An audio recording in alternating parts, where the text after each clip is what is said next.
علیکم ویورز، میرا نام عطاء الرحمن اور آپ دیکھ رہے ہیں عطاء بخاری یوٹیوب چینل۔ قرآن کریم کی مسلسل ایکسپوزیشن کے سلسلہ میں آج ہم سورہ الاعراف کی آیت نمبر 137 سے شروع کریں گے۔ تو سابقہ آیات کا ایک چھوٹا سا ریکیپ۔ پیچھے بنی اسرائیل کی روش بتائی گئی ہے کہ جب ان پر کوئی خوشحالی آتی تو وہ یہ کہتے یہ تو ہمارا حق تھا جو ہمیں ملا، جتنی بھی خوشحالی ہوئی، جتنی بھی ہمیں آسودگی حاصل ہوئی، یہ تو ہمارا حق تھا، اس میں اللہ کی رحمت، اس کے فضل کا کوئی عمل دخل نہیں، اس میں موسیٰ علیہ السلام کی کوئی اس میں کاوش نہیں، یہ تو ہمارا حق تھا جو ہمیں ملا۔ لیکن اگر ان کے اوپر کوئی مصیبت یا سختی آ جاتی اور وہ بھی خود ان کی اپنی کسی غلطی کی وجہ سے، اپنی نافرمانیوں کی وجہ سے، ان کی سرکشی کی وجہ سے، تو وہ اسے موسیٰ اور اس کے ساتھیوں کی نوست قرار دینے لگتے کہ آپ کی وجہ سے یہ ہوا ہے۔ اس کا الزام موسیٰ علیہ السلام کو اور ان کے ساتھیوں کو دینے لگتے۔ یہ روش قرآن کے اندر بتائی گئی ہے بنی اسرائیل کی۔ تو اس کے پھر جواب میں کہا گیا، قرآن میں ہے کہ اللہ تعالیٰ نے کہا کہ وہ تو نوست خود ان کی اپنی تھی، ان کی بدعمالیوں کی وجہ سے وہ نوست آئی، وہ تکلیف آئی، وہ مصیبت آئی، لیکن وہ ان کی جو اکثریت تھی وہ اس کو جانتی نہیں تھی، یا جانتے ہوئے بھی وہ انجان بن جاتے تھے۔ اس کے بعد پھر پیچھے یہ چیز آ رہی ہے کہ آل فرعون کہنے لگے، اے موسیٰ تو ہم پر جادو کرنے کے لیے خواہ کیسی ہی ہمیں کوئی نشانی دکھا دے، کسی طرح کی کوئی نشانی لے آ، ہم تجھ پر ایمان نہیں لائیں گے۔ یعنی وہ موسیٰ علیہ السلام کے ہاتھ کے اوپر جو اللہ کی نشانیاں ظاہر ہو رہی تھیں اس کو وہ جادو کہہ رہے تھے۔ دوسرے لفظوں میں وہ موسیٰ علیہ السلام یا ان کی نشانیوں کو حق ماننے کے لیے تیار ہی نہیں تھے، اور جو اللہ نے ان موسیٰ علیہ السلام کے ذریعے سے جو ہدایات بھیجی تھیں ان کو تسلیم کرنے کے لیے وہ تیار ہی نہیں تھے، اس لیے وہ کہہ رہے تھے کہ ہم ایمان لانے والے نہیں۔ تو اب ان کی یہ جو مسلسل سرکشی، نافرمانی، مسلسل ان کی بدعمالیاں، ان کی خلاف ورزیاں، یہ ساری چیزیں جو ہے نا، اس کا نتیجہ کیا ہوا؟ اس کا نتیجہ یہ ہوا کہ اللہ نے کہا کہ چنانچہ ہم نے آل فرعون کے اوپر طوفان، سیلاب، ٹڈی دل، جوئیں، دیمک، مینڈک اور خون، کتنی ہی الگ الگ واضح نشانیاں بطور عذاب ان کے اوپر بھیجی۔ یہاں پر جو خون ہے نا، اس سے مراد یہ ہے کہ جب وہ طوفان آیا، سیلاب آیا، اس میں وبائی امراض پھوٹ پڑی، ہر جگہ مینڈک ٹرٹرانے لگ گئے، مینڈک آ گئے بہت زیادہ، جینا مشکل ہو گیا لوگوں کا، جوؤں کا حملہ، دیمک۔ تو جب اس طرح سے آپ یہ دیکھیں نا، کہیں کوئی طوفان آتا ہے تو وہاں پر وبائی امراض پھوٹ پڑتے ہیں۔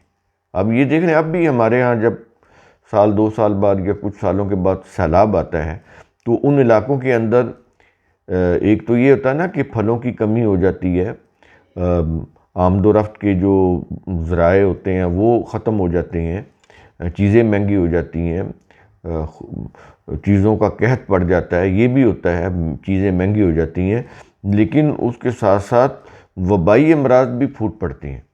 تو یہ جو خون کی جو بات کی گئی ہے نا، اس سے مراد ہے کہ وہ فساد خون کی بیماریاں پھیل گئی تھیں طوفان اور سیلاب آنے سے، تو فساد خون کی بیماریاں ان کے اندر پھیل گئی تھیں۔ اور یہ آج بھی ہے، کہیں کسی علاقے میں جب سیلاب آتا ہے تو وبائی امراض پھوٹ پڑتی ہیں، اس میں خون کی فساد خون کی بیماریاں بہت ساری ہو سکتی ہیں، تو وہ پھوٹ پڑتی۔ تو اس طرح سے یہ عذاب آیا ان کے اوپر الگ الگ۔ تو اس کے باوجود بھی پھر کیا کہہ رہا ہے کہ پھر بھی وہ تکبر یعنی سرکشی اور انکار ہی کرتے رہے، کیونکہ وہ تھے ہی عادی مجرم لوگ۔ ان کے متعلق یہ چیز کہی گئی قرآن میں۔ اس کے بعد پھر یہ کہا گیا کہ اور جب ان پر کوئی عذاب واقع ہوتا، اب ان کی ایک روش بتا رہا ہے قرآن، جب ان کے اوپر کوئی عذاب واقع ہوتا تو وہ موسیٰ علیہ السلام کے پاس آتے اور کہتے کہ اے موسیٰ، تیرے رب نے تجھے دعا قبول کرنے کا تجھ سے جو عہد کر رکھا ہے، تو ہمارے لیے اپنے رب سے دعا کر۔ جب بھی وہ کسی مصیبت میں مشکل میں پھنستے، کو عذاب آتا، تو وہ پھر موسیٰ علیہ السلام سے یہ پھر کہنے لگتے کہ ہمارے لیے اپنے رب سے دعا کر، تو اگر تو نے ہم سے عذاب کو دور کر دیا تو ہم تجھ پر ایمان لے آئیں گے،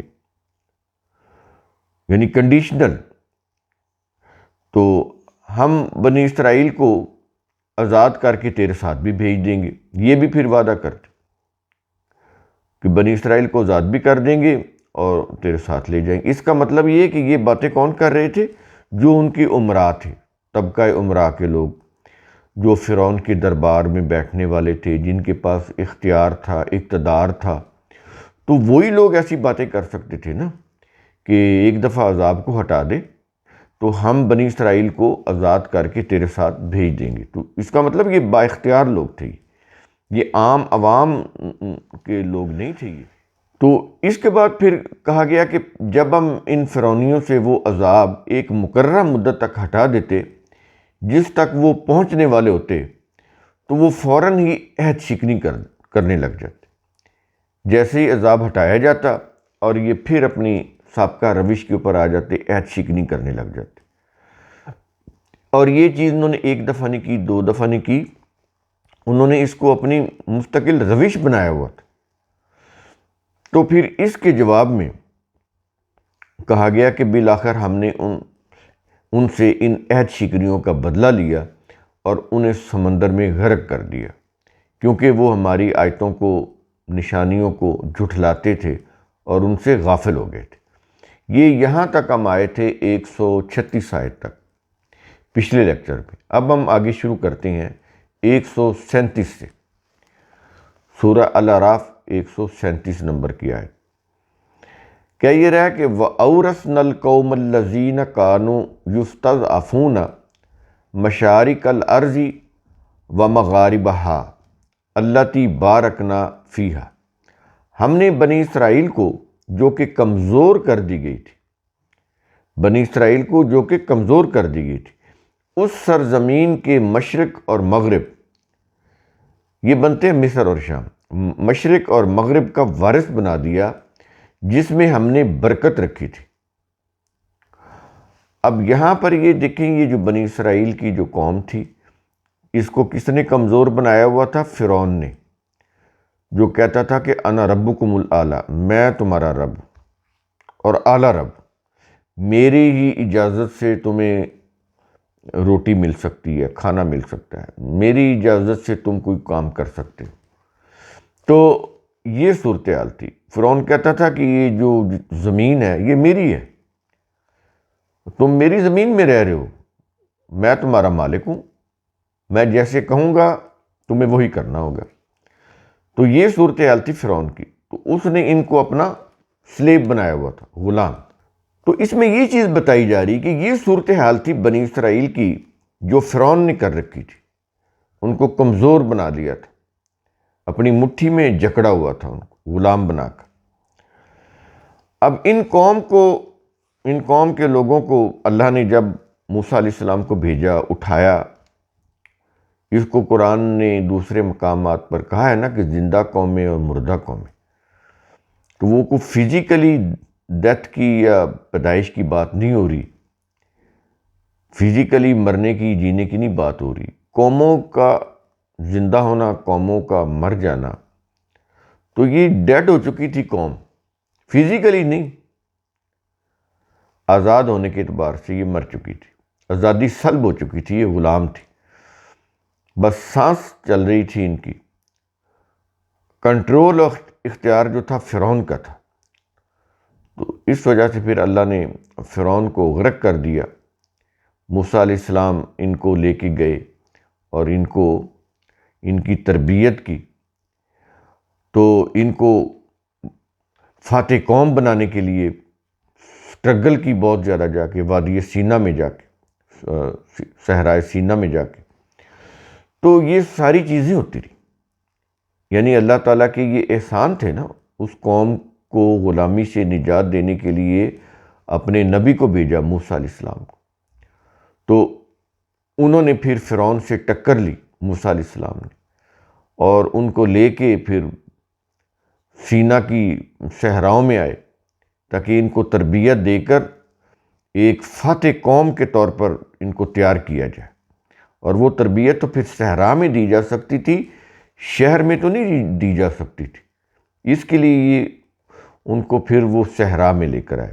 درمیان میں وہ پھر واقعہ آ گیا فرعون کے غرق ہونے کا، جو ان کا چیز کر رہا تھا، پیچھا کرتے ہوئے ان کے قریب آ گیا تھا، تو اس کو غرق کر دیا گیا، ان کو بچا لیا گیا. یہ پھر وادی سینا میں چلے گئے. وہاں پر بھی پھر انہوں نے وہی چیزیں کی. وہ شہری سہولیات چاہتے تھے کہ ہمیں وہ ملیں. تو یہ ساری چیزیں آ رہی ہیں نا قرآن، پیچھے لیکچر میں بھی یہ چیزیں آ چکی ہیں. تو اس میں یہ کہا گیا کہ یہ غلام قوم تھی، ہم نے اس کو ابھارا، اوپر لے کر آئے، ایک فاتح قوم کے طور پر ان کو تیار کیا. اس کے لیے ہم نے اپنے نبی بھیجے، موسیٰ علیہ السلام. تو اس سرزمین جو تھی نا، یہ مشرق اور مغرب، وہ بنتا ہے مصر اور شام. اور اس کے متعلق جو کہا کہ اللہ تی بارکنا فیہا، اس کا مطلب یہ ہے کہ ہم نے اس میں برکت رکھی. تو مطلب کیا ہے کہ ہم نے اس سرزمین میں قدرتی وسائل، پیداوار سے مالا مال یہ زمین تھی. اس کے اندر قدرتی وسائل رکھے تھے، پیداوار سے مالا مال زمین تھی. تو اس کے لیے قرآن ایک جامع لفظ استعمال کرتا ہے، بارک، برکت.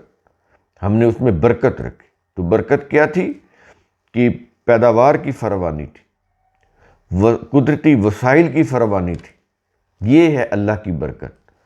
تو آج بھی یہ دیکھ لیں، مصر جو ہے ایگریکلچر کے اعتبار سے بھی بڑا زرخیز ملک ہے.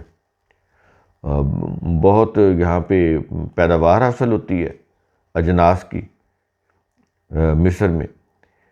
تو شام میں بھی ایسے ہی ہے، وہ بہت زرخیز علاقہ. اب تو تباہ کر دیا یہ جب سے داعش آئی ہے، اور یہ جو خمینی کا انقلاب آیا، اور اس کے بعد پھر یہ شام کے اوپر انہوں نے اپنے پنجے گاڑے، پھر وہ داعش آئی، پھر اس طرح وہ اس کو بارود کا ڈھیر بنا دیا.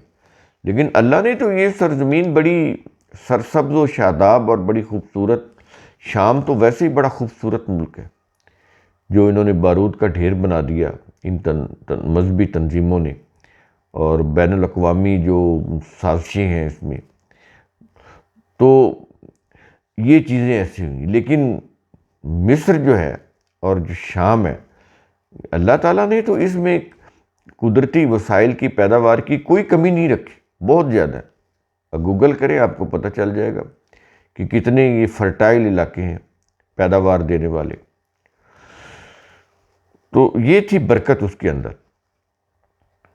ہم نے آپ کو یہ چیز ساری واضح کر دی کہ کیسے یہ کمزور بنائی گئی فرعون کے ہاتھوں، کس طرح پھر فرعون غرق کیا گیا، کس طرح اس قوم کو ابھارا گیا، اس کے مشرق اور مغرب یعنی مصر اور شام میں اس کو وارث بنایا گیا.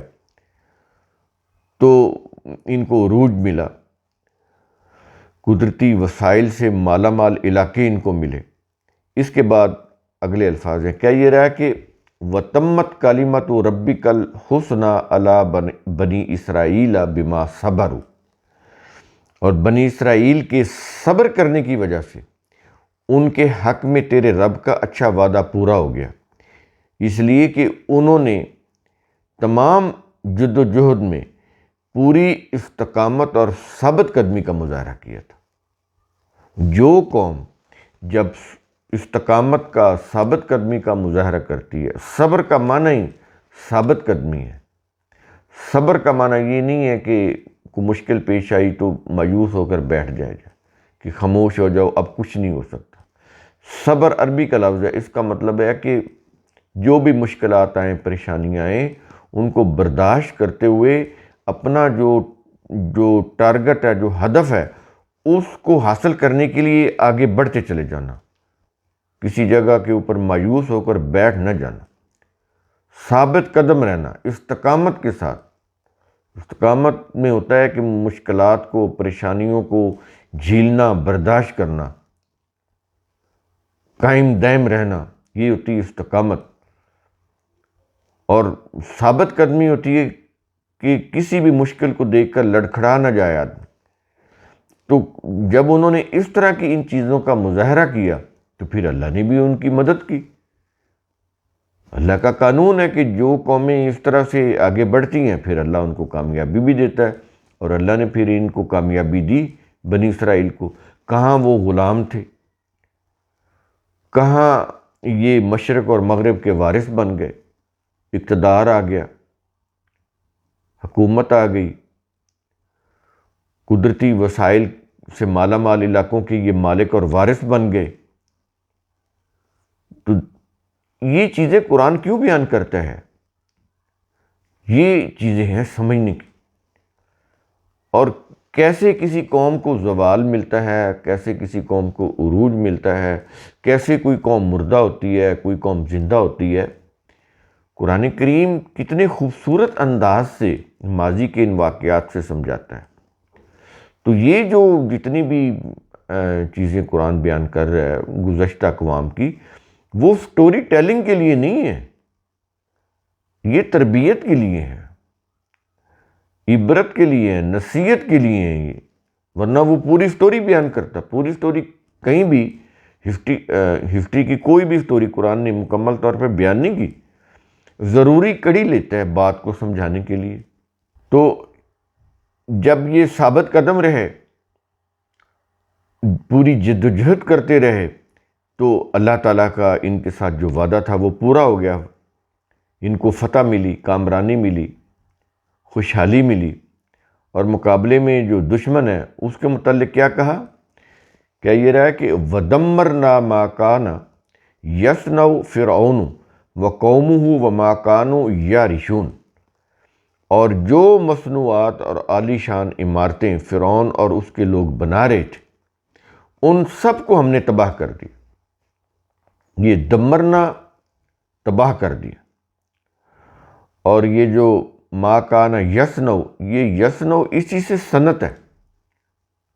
یعنی اس دور کے لحاظ سے جو بھی فرعون کوئی صنعتیں بناتا تھا، تیار کرواتا، مصنوعات تیار کرواتا تھا، ڈیفینیٹلی کہ یہ چیزیں تو اس دور میں ہو رہی تھیں نا. اس دور کے مطابق جو بھی کوئی مصنوعات تیار ہوتی تھی تو وہ سب تباہ ہو گئی.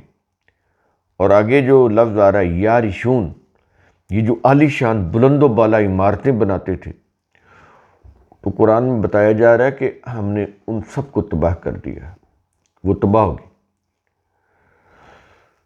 تو اس آیت میں فرعون اور اس کے ساتھیوں کا انجام بتایا گیا ہے. پیچھے ان کو غرق کیا گیا وہ بتایا گیا ہے. ٹھیک ہے. اب وہ غرق ہونے کے بعد آگے جو یہ آیات آ رہی ہیں نا، یہ درمیان کی جو ان کے حالات تھے وہ بتا رہا ہے. کیونکہ وہ بات تو وہاں پہ ختم ہوگی نا، اس کو غرق کر دیا. تو آگے سے پھر جو پیچھے غرق ہونے سے پہلے جو واقعات ہیں نا، اب قرآن وہ بیان کر رہا ہے یہاں پہ. یہ قرآن کا ایک انداز ہے، یہ تحریری انداز نہیں ہے، تقریری انداز ہے. باتوں کو رپیٹ کر کے ایمفیسائز کیا جاتا ہے تاکہ بات جو ہے نا وہ ہیمر کی جائے، تاکہ وہ جو بات ہے وہ ذہن نشین ہو جائے، کلیئر ہو جائے، واضح ہو جائے. اس لیے تو یہ ساری چیزیں بتائی گئیں کہ جو مصنوعات عالی شان عمارتیں فرعون اور اس کے لوگ بنا رہے تھے ان سب کو ہم نے تباہ کر دیا. تو اس آیت میں فرعون اور اس کے ساتھیوں کا انجام بتایا گیا ہے. اس کے بعد اگلی آیت آ جاتی ہے 138.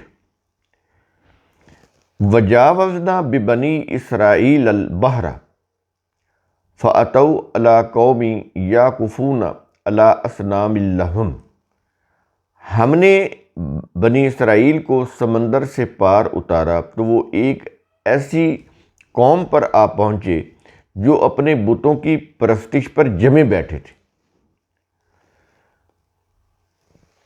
جب یہ گئے ہیں وہاں سے سمندر سے پار اتارا، ان کو غرق ہونے سے بچا دیا، یہ جا رہے تھے تو وہ ایک ایسی قوم پر سے گزرے جو اپنی بتوں کی پرستش پر جمے بیٹھے تھے۔ یہاں پر لفظ یا کفون، یہ اسی سے اعتکاف ہے۔ اعتکاف میں بھی تو وہ جب وہ مسجد میں بیٹھ ایک جگہ پہ جم پہ بیٹھ جاتے ہیں، تو وہ یہ جو لوگ تھے ان کا جو جم کر بیٹھنا تھا وہ اپنے بتوں کی پرستش کے لیے تھا۔ تو ان لوگوں نے ان کو دیکھا کہ یہ بتوں کی پرستش پر جمے بیٹھے ہیں، تو ان کو دیکھ کر انہوں نے موسیٰ علیہ السلام سے کیا کہا، آگے وہ الفاظ آ رہے ہیں۔ قالوا یا موسیٰ اجعل لنا الہا کما لہم آلہۃ، انہوں نے کہا اے موسیٰ تو ہمارے لیے بھی ایک ایسا الہ یعنی خدا یا دیوتا بنا دے جیسے ان کے الہ یعنی خدا یا دیوتا ہیں، ایسے ہمارے لیے بھی ایک خدا بنا دے۔ وہ محسوس شکل میں بت بنا کے اس کو پوجا کر رہے تھے، تو اب خدا تو کوئی ہمارے سامنے نہیں ہے نا، اللہ ہمارے سامنے نہیں، تو انہوں نے کہا کہ کوئی اللہ کی کوئی محسوس شکل کو ہمیں بنا کے کوئی ہمیں دے دے، جیسے یہ کوئی بنا رہے ہیں تو ہمیں بھی تو کوئی ایسی چیز بنا کر دے نا، اس کے سامنے ہم بھی ایسے جم کے بیٹھیں اور اس کی پرستش کریں۔ تو اس کے جواب میں موسیٰ علیہ السلام نے کہا قال انکم قوم تجہلون، موسیٰ نے کہا کہ تم تو واقعی بڑے جاہل لوگ، ابھی اللہ نے تمہاری مدد کی ہے، ہمیں سمندر سے بحفاظت نکالا ہے، فرعون ہمارے دشمن کو فرعون کو غرق کیا ہے، ہمیں فرعون کی غلامی سے تمہیں نجات دلائی ہے، اور تم اب یہ نجات حاصل کر کے اب ان بتوں کے پجاریوں کو دیکھ کر کہہ رہے ہو کہ ہمارا بھی ایک ایسا خدا ہونا چاہیے، ہمیں وہ خدا بنا کر دو، ہم اس کی پرستش کریں۔ تم تو بڑی جاہل لوگ۔ اس کے بعد آیت نمبر 139، اس میں ہے کہ ان ہؤلاء متبر ما ہم فیہ وباطل ما کانوا یعملون، وہ سب لوگ بت پرستی کے جس کام میں جمے بیٹھے ہیں تباہ ہونے والا ہے، اور جو کچھ کر رہے ہیں بالکل باطل ہے، لہذا تم ایسی خواہش نہ کرو کہ ان کی طرح تمہیں بھی کوئی خدا بنا کر دیا جائے، تم کہیں جم کر بیٹھ کے اس کی پرستش کرو، پوجا کرو، تو یہ بالکل باطل ہے، ایسا نہ کرو، یہ چیزیں تباہ ہونے والی ہیں۔ اس کے بعد آیت نمبر 140، 140 نمبر کی آیت، موسیٰ نے ان سے سوال کیا، الفاظ ہیں قال اغیر اللہ ابغیکم الہا وہو فضلکم علی العالمین، موسیٰ نے کہا کیا میں تمہارے لیے اللہ کے سوا کوئی اور الہ تلاش کروں، یعنی کوئی اور الہ سے مراد کیا ہے، کوئی اور خدا یا دیوتا تلاش کروں، حالانکہ اسی نے تمہیں تمام دنیا والوں پر فوقیت دے رکھی، اور تم یہ کہہ رہے ہو کہ اللہ کے سوا کوئی اور الہ جو ہے، کوئی خدا ہے، اس کو بت بنا کر تمہارے سامنے رکھا جائے، تو تم تو بڑے جاہل لوگ ہو، اس طرح کی خواہشات کا اظہار کر رہے ہو۔ اس کے بعد آیت نمبر 141 ہے،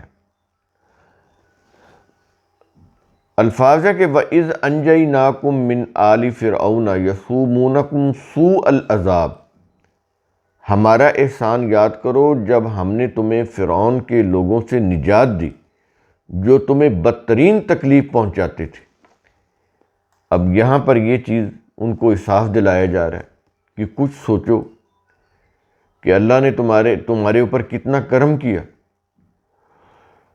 اس کے بعد اگلے الفاظ ہے، کیا یہ رہا ہے کہ یقتلون ابناءکم ویستحیون نساءکم،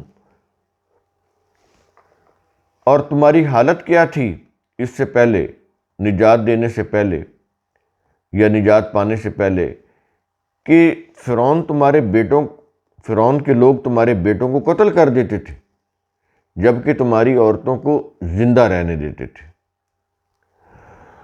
یہاں پر یہ بھی چیز سمجھ لیں کہ یہ جو یقتلون ابناءکم ہے، اگر اس کے یہ معنی لے لیے جائیں کہ وہ سارے بیٹوں کو انہوں نے قتل کر دیا، تو پھر انہوں نے حکمرانی کس کے اوپر کرنی تھی؟ بوڑھے لوگوں کے اوپر یا بچوں کے اوپر؟ یہ جو ابناکم ہے نا بیٹے، اس سے مراد وہ بیٹے جو غیرت مند تھے، غیرت و حمیت والے، آزادی پسند، حریت پسند، جن کے اندر جوہر تھا آزادی کا، حریت پسندی کا۔ تو فرعون ان کو ختم کرنا چاہتا تھا اور اس کو وہ ختم کر دیتا تھا، تاکہ یہ کہیں میرے خلاف کوئی تحریک نہ شروع کر دیں یا لوگوں کو بھڑکا کے میرے خلاف جمع نہ کر لیں۔ یہ جو جن سے اس کو خطرہ ہوتا تھا کہ یہ آزادی اور حریت پسند لوگ ہیں، ان کو وہ قتل کرا دیتا تھا، سارے لوگوں کو قتل نہیں کراتا تھا۔ یہ چیز ذہن میں رکھیں آپ۔ اور عورتوں کو زندہ رکھتے تھے، ظاہر ہے ان سے گھر کے کام بھی لیتے تھے اور ان کو اپنی غلام باندیاں یا کنیزیں بھی بنا لیتا تھا۔ فرعون یا فرعون کے جو لوگ تھے وہ سب عورتوں کے ساتھ یہی معاملہ کرتے تھے، تو اس طرح پھر عورتوں کو وہ زندہ رہنے دیتے تھے۔ اس کے بعد اگلے الفاظ ہیں وَفِي ذَلِكُمْ بَلَاءٌ مِّن رَبِّكُمْ عَظِيمٌ، اس میں تمہارے رب کی طرف سے تمہاری بہت بڑی آزمائش تھی۔ یہاں پر لفظ ہے بلا۔ عام طور پر یہ لفظ ہم بولتے ہیں جیسے کہ یہ کیا بلا آ گئی ہے، مصیبت کے معنوں میں بولتے ہیں، لیکن یہ عربی کا لفظ ہے، اس میں مصیبت بھی ہے اور اس میں نعمت بھی ہوتی ہے۔ نعمت اس لیے ہوتی ہے کہ وہ جو آزمائش ہوتی ہے نا، جو مصیبت ہوتی ہے، وہ اس کے پیچھے نعمت بھی ہوتی ہے۔ وقتی طور پر تو دیکھیں نا، جب انسان کو ٹھوکر لگتی ہے تو اس کو نقصان ہو رہا ہوتا ہے، لیکن اس سے اس کی بہتری بھی ہو رہی ہوتی ہے کہ وہ آئندہ برے وقت کے لیے وہ تیار بھی ہو رہا ہوتا ہے، تو یہ نعمت چھپی ہوتی ہے۔ اب یہ جو بنی اسرائیل کے لوگ تھے جو فرعون کی محکومی میں جی رہے تھے، اس کے حکم کے مطابق وہ زندگی گزار رہے تھے، اس کی ذرا سے بھی حکم عدولی نہیں کر سکتے تھے، اتنا جبر تھا ان کے اوپر، اتنا ان کے اوپر فرعون کی گرپ تھی، تو یہ اپنی مرضی سے سانس بھی نہیں لے سکتے تھے۔ تو اب ان کی بات یہ کر رہا ہے قرآن کہ تمہارے رب کی یہ جو آزمائش تھی، اس کو آزمائش کہہ رہا ہے وہ، تو یہ بہت بڑی آزمائش تھی، لیکن اس آزمائش کے بعد تمہیں بہت بڑی نجات ملنے والی تھی۔ اس نجات کے بعد پھر تم مشرق اور مغرب کے مالک بننے والے ہو۔ تو یہ پھر اس کے بعد چیزیں پیش آئیں جیسے کہ قرآن نے بتائی ہیں۔ تو یہ جو بلا کا لفظ ہے یہ بڑا جامع لفظ ہے، اس کے اندر دونوں چیزیں آ جاتی ہیں، مصیبت اور اس کے اندر آزمائش بھی آ جاتی ہے، اور اس کے اندر نعمت بھی آ جاتی ہے جو چھپی ہوتی ہے، جو ابھی ظاہر نہیں ہوئی ہوتی، یہ ساری چیزیں آ جاتی ہیں۔ تو یہاں تک ہم آ گئے 141 نمبر کی آیت تک۔ تو اس کے بعد ہم آگے موسیٰ علیہ السلام کے متعلق وہ واقعہ آ رہا ہے کوہ طور پر جانے کا، تو وہ ہم اگلے لیکچر میں اس کو بیان کریں گے۔ شکریہ۔